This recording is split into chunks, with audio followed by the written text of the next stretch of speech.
I want to talk about your important role in supporting your children's math education.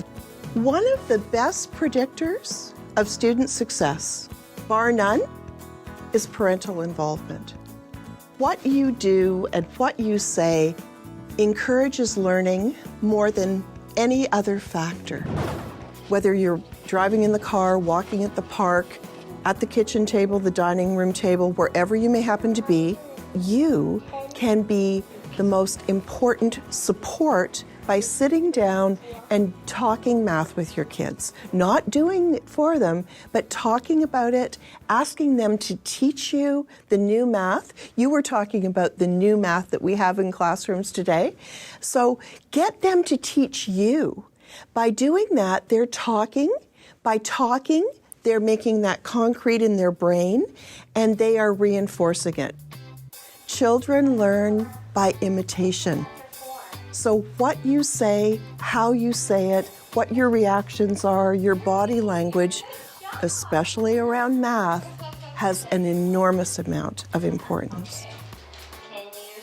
Have you ever felt that the math is changing more than you're able to keep up with? And that when the homework comes home, it is a time of stress and a little time of anxiety?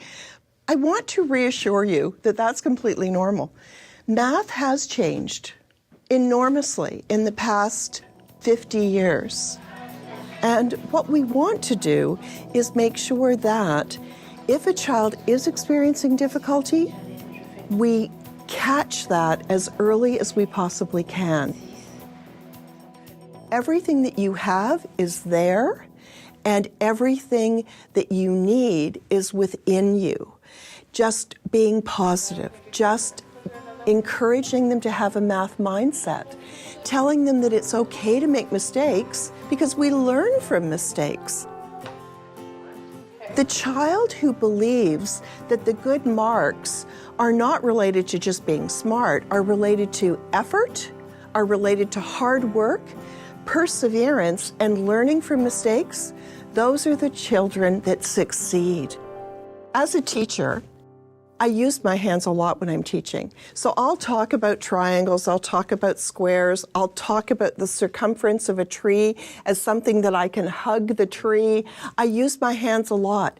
Guess what? Research has shown that children who see other adults using their hands to do that kind of thing form stronger mental images, and they'll actually trace out those shapes on their desks. What place in your house is actually the best spot for your child to come home and do their homework? It's wherever you are, so that you can have that conversation with them as they're doing the work. We want to try to have homework time be the same time, if we can, every day, so that there is a schedule, there is an expectation, so that there is a routine for it. And basically, your child should be doing about 5 minutes per grade per night for homework. And they should be reading individually every day for homework. So homework time should be something that's positive. If you see that your child is becoming frustrated or you see that they're getting a little bit discouraged, it's important to stop, to ask them what the problem seems to be, get them to talk to you again. Don't dive in there over the shoulders with the pen, but just listen to them and talk to them about all the things they can do. What we all have in our house is a junk drawer. How many of you have a junk drawer in your kitchen? Guilty, guilty, guilty. What we want to do is take that junk drawer and turn it into a homework drawer. Take all that stuff that you never use and just go out and together plan what you need for a homework drawer. You need a stapler, you need a ruler, you need some markers and pencils and erasers. I think the most important thing for us tonight is for you to have the opportunity to ask the questions about the things that are causing confusion for you or causing concern.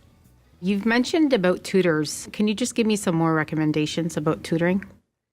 We know that children often will learn better from other children. They talk the same language, they're interested in the same things, and usually younger children look up to and want to emulate students that are a few years older than they are. So by having someone who's in your neighborhood, who knows your kids, who can sit with them and give them that one-on-one time, that works really well. Word problems, they seem to be more and more frequent, and I'm just wondering if there's any possibility that they're being offered maybe at too young an age, and maybe they require a bit higher level thinking, and are they contributing to the frustration in kids with mathematics at all?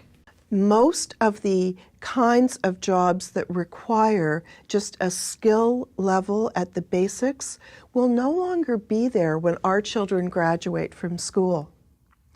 So word problems are one way of helping to develop those higher order thinking skills, where we're actually analyzing a problem, where we're actually hypothesizing what the answer may be, where we're testing to see if it makes sense, and if we are actually creating some solutions to those problems.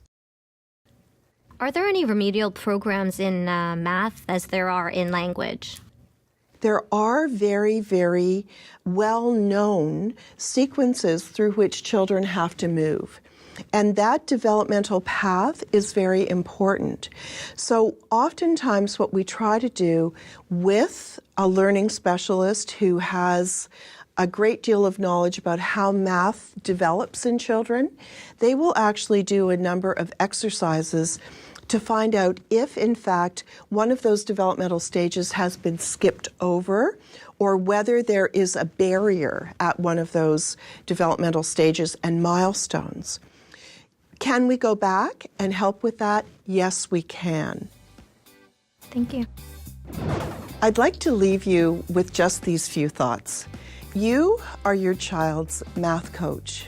You have the skills, you have the strategies, you have the positive attitude, and you have the knowledge to be able to empower your child to be successful in mathematics, to be successful in terms of choices, of courses and careers, and to be successful and happy in life.